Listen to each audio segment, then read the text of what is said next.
Solat berjemaah bermaksud solat yang dilakukan lebih daripada seorang atau beramai-ramai dengan diketuai seorang imam. Berdasarkan sabda Nabi SAW, solat berjemaah itu lebih afdal daripada solat bersendirian dengan 27 kali darjat. Solat secara berjemaah sangat dituntut dalam Islam. Bagi mazhab Syafi'i, hukumnya ialah fardu kifayah, manakala sesetengah pendapat mengatakan solat berjemaah hukumnya sunat muakkad atau sunat yang sangat dituntut dalam Islam.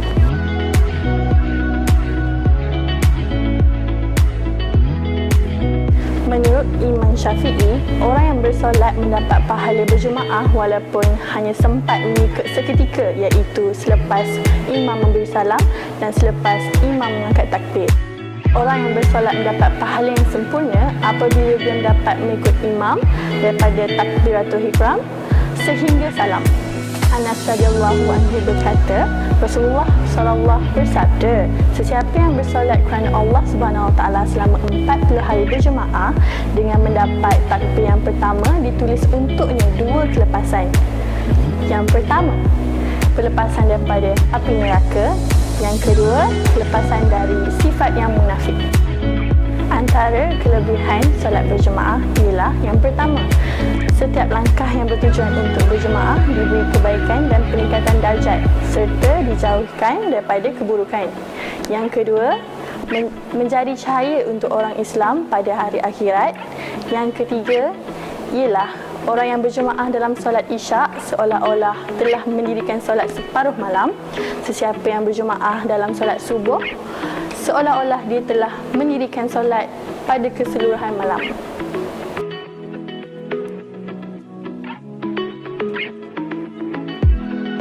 Niat solat fardu subuh.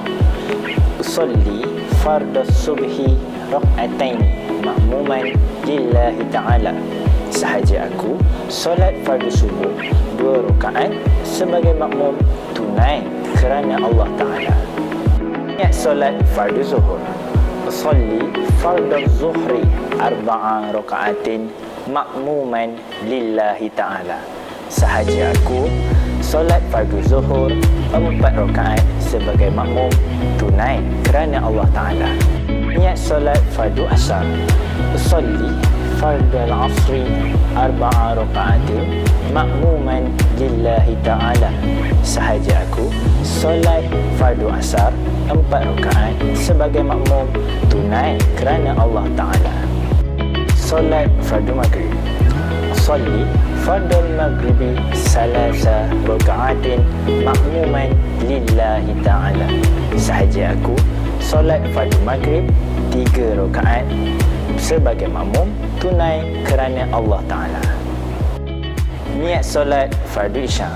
Usolli fardhu isya'i 4 rakaatin makmuman lillahi ta'ala. Sahaja aku solat fardu isya 4 rakaat sebagai makmum tunai kerana Allah Ta'ala. Bagi imam pula, niat untuk imam adalah menggantikan perkataan makmuman dengan imaman.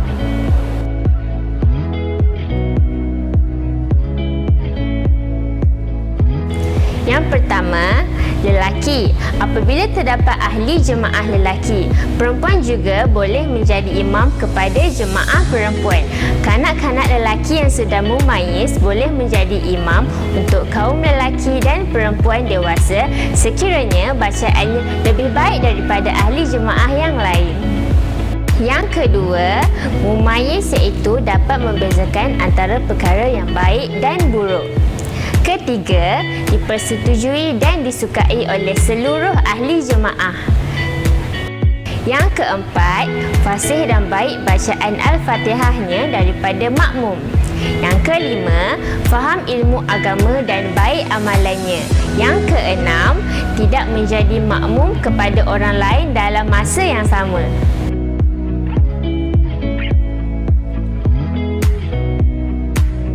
Yang pertama, berniat mengikut imam.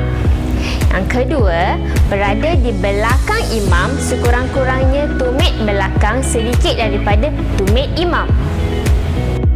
Yang ketiga, tidak mendahului pergerakan imam dengan sengaja, iaitu mesti kemudian sedikit daripada pergerakan imam.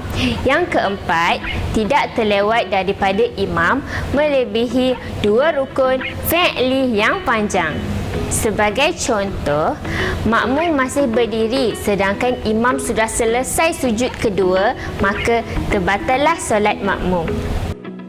Yang kelima, mengetahui pergerakan imam sama ada dengan melihat imam atau melihat makmum di belakang imam, mendengar suara imam atau suara makmum lain. Yang keenam, berada bersama-sama imam di satu tempat sama ada berada di dalam satu ruang bangunan walaupun jarak di antara kedua-duanya sangat jauh. Berada di kawasan terbuka seperti padang dengan jarak di antara imam dan makmum tidak melebihi 300 hasta.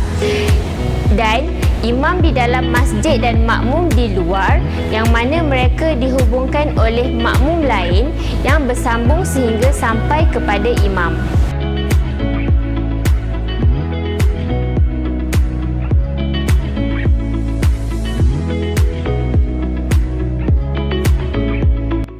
Jika makmum cuma seorang, kedudukannya adalah di sebelah kanan imam.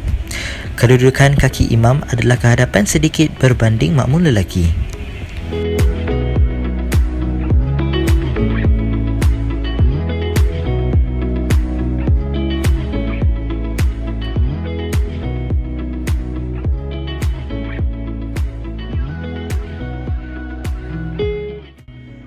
Jika makmum lelaki lebih dari satu orang, maka kedudukan kedua-dua makmum tersebut adalah di belakang imam.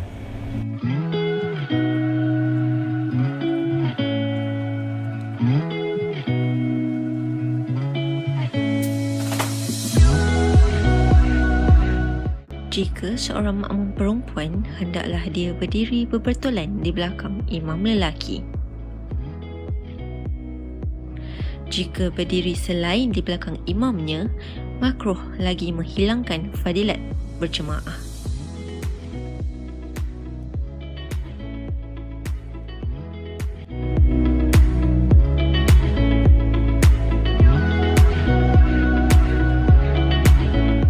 Makmum lelaki hendaklah berdiri di sebelah kanan imam, manakala makmum perempuan pula berdiri di belakang makmum lelaki.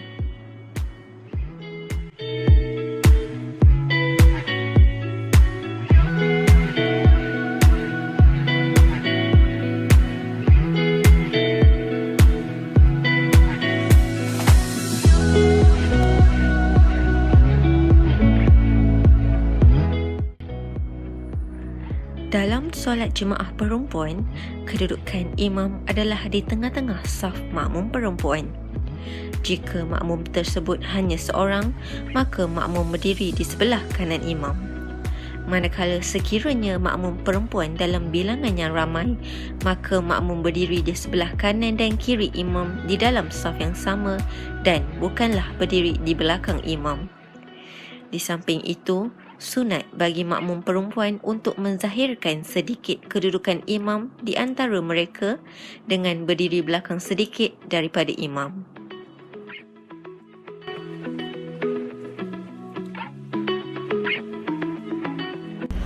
Jika solat berjemaah bersama keluarga, maka kedudukannya adalah imam paling hadapan ke semua makmum dan makmum wanita di belakang semua jemaah lelaki.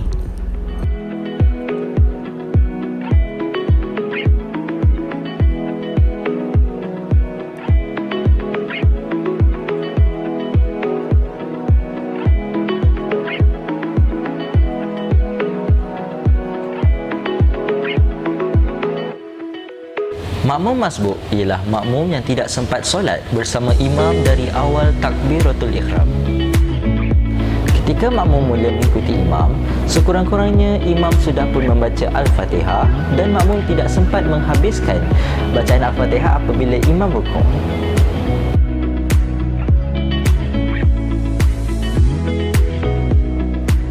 Makmum muwafiq ialah makmum yang mempunyai cukup masa bersama imam untuk membaca Al-Fatihah dengan bacaan yang sederhana.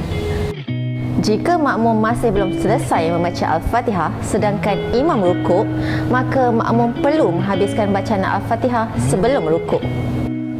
Sekiranya makmum sempat menyelesaikan bacaan Al-Fatihah sebelum imam melakukan sujud yang kedua, maka makmum perlu segera rukuk dan seterusnya sehingga sempat bersama imam semula. Makmum dikira mendapat rakaat tersebut bersama imam. Sekian daripada kami. Terima kasih kerana menonton dan Jom solat Jumaat.